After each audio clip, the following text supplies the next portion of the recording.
As Jessica mentioned, Joe Pietrantoni, affectionately known as Joe Pete, passed away this past week. He was the former vice president of auxiliary services at Duke University, where everybody knew him, and every operation on campus knew what Joe did and the impact that he had on that campus. Although Joe was known as a leader in auxiliary services at Duke, his contributions to the higher education community went far, far beyond that. From his beginnings at GE Aerospace in the 60s, working on the first manned space program, he was a supply chain manager and operations specialist, to all the things that he did with the different organizations that he did in higher education, ranging from NACCU and CUBO, the educational committee for NACCU, and obviously the efforts he did with NACCU. Joe had a super keen sense of operations management that was very rare to find in the higher education space. He instilled those values into his operation managers at all the operations at Duke. He was the guy who knew to turn around any operation on campus and fix it. If something was broken, he gave it to Joe and he would fix it. He also knew he couldn't do it all himself. He surrounded himself with student workers, employee and staff, young and old. He coached them, he guided them, and he made a lot of people where they are and advanced them the way they are in their careers today. The Duke leaders today are still trying to figure out how to support what Joe built on campus. He was there 33 years.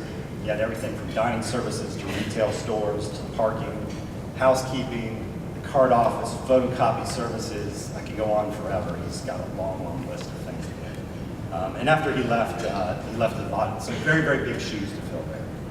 To fulfill his mission in quality product, quality service at affordable prices, which was Joe's motto for auxiliary services, he developed a vision for a single campus card that could be used across the entire campus to manage the campus operations, whether you were a student, a faculty, or staff member. At that time, there were just a few meal plan systems out there. There were some stored value photocopy card systems. There were standalone parking gate systems, standalone door access systems, but nothing really had pulled it all together.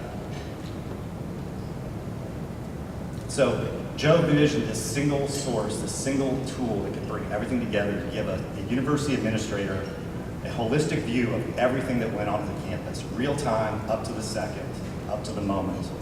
And that was what Joe needed to have to run his operations, especially when he had so many of those there on campus.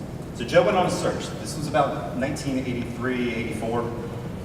He always had a keen eye for talent, and he found a small company in Phoenix, Arizona that had some former GE engineers working for it. This little company was called Harco Industries. For those who don't know, that company was originally known as Harvey's Company. That's what Harco stood for. Harvey started out by selling ID cards and badges and lanyards and those kind of things out of the trunk of his car. Somehow later got into the automated coffee machine business. And then there were some engineers in the back of the room that were actually working on a transaction system that actually would allow you to do sub-second transaction processing, including use of magnet and stripe card, back to an online server, real-time transaction processing using magstripe technology. When Joe found out those guys were from GE and they were working back there, he knew he had the solution that he needed to help him build his vision and execute on his vision at Duke University. He used his New York persistence and Italian charm to talk to the folks at Duke, to have them convince them to put their money into this little company, this little coffee machine company that had a little project in the back room. And he assured them that they would be able to deliver, because they were good guys. They were from GE, of course. And what that company delivered was the technology that was behind the Duke Card platform, which became the very first all-campus card system in the nation. That ran everything from food, books, clothing, vending, copy, laundry for purchases of those, entrance to athletic events, entrance to the gym, entrance to parking gates, and residence halls and academic buildings. It also let Joe launch the first off-campus merchant program in the nation called Merchant on Points, MOPS, MOPS, as we affectionately know it back in 1989. As many people know, that little company Harco was later acquired by AT&T, became AT&T campus-wide, and now today is the foundation and the core of the Blackboard Transact. That wasn't the only company that Joe was involved in. In the early 1990s, he did it again. a little company called Sequoia Peripherals. That company was focused exclusively on college bookstore systems and doing point-of-sale platforms for that. And Joe encouraged that company to expand their focus and grow and do a lot more things with that. And today, that now serves the entire college campus in terms of point-of-sale processing. Interesting enough, that company is now part of Blackboard Transact, also part of what was Harco and now Harvey's company originally. The third one of those that he really was involved in was a little company called CardSmith. It was the first SaaS card system in the nation, the first one where you didn't have to have a server on your campus. Joe served on that board of directors as Jay Summerall and Brian Farley and Terrain Lent started up their program there for this new vision, this new idea of how they were going to do campus card systems, where you didn't have to have everything on your own campus. That company, too, somehow ended up being part of Blackboard Transact. But I think the funny thing about that is I don't think Joe ever had that in his vision. He was a very visionary guy. He could see the end of it. He could see what was going to happen, head of the goal, see where it was going to be, and he'd head for that, and he'd get there. I don't think that was necessarily in his cards, but it is interesting that all those companies are now part of one company and originally go back to that very first Harvey's company. Around that time, Joe, and it's just amazing to think of all the things that 30 years later that Joe had things to do with that. So,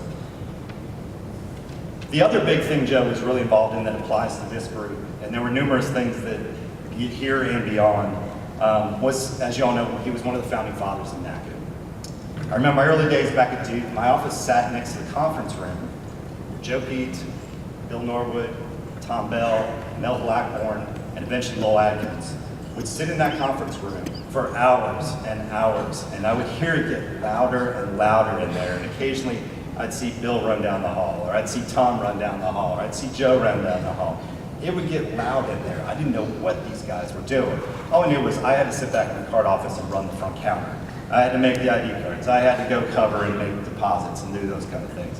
I didn't know what these guys were doing. But I knew they were very passionate in whatever it was they were doing in that room. As a longtime user of the Harco system, I had a users conference. I was a system administrator. I was like, I don't know what these guys are doing. I just didn't see the value in it.